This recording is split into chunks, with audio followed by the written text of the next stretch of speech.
आज आम देखा आईवी कैनुला केमिति लगा हुए मु आपनको स्टेप बाय स्टेप जनईबी देखी। तो जो भैन थी तापर टर्निकेट बांधि ने जो बड़ भैन थी से भैन रे आप आईवी कैनुला लगेबे। कॉटन स्पिरिट रे क्लीन कर सारापर 25 डिग्री रे आप आईवी कैनुला को लगेबे जमती आपड़ देखिपुंट। तो तापर निडिल को टिके बाहर को आणवे, बाहर को आणला परे जमती एठी देखिपुंट ब्लड आसीबो। ब्लड आसिले आपण कन्फर्म हेबे कि आईवी कैनुला जोटा अच्छी सेटा भैन रे जाइछि। तापर आपण ताकू भीतर को पुश करि परिबे।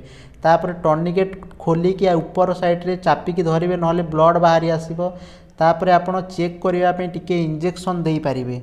ठीक अछि, इंजेक्शन देकी चेक करिबे आईवी कैनुला जाइछि ना जाइनी। तो इंजेक्शन पुश कले नॉर्मली जदि जीव आपड़ जानीपर इंजेक्शन आईवी कैनुला ठीक रे जाइछि। तो एहीपरी आईवी कैनुला लगा हुए तापर कैप करिकी फिक्स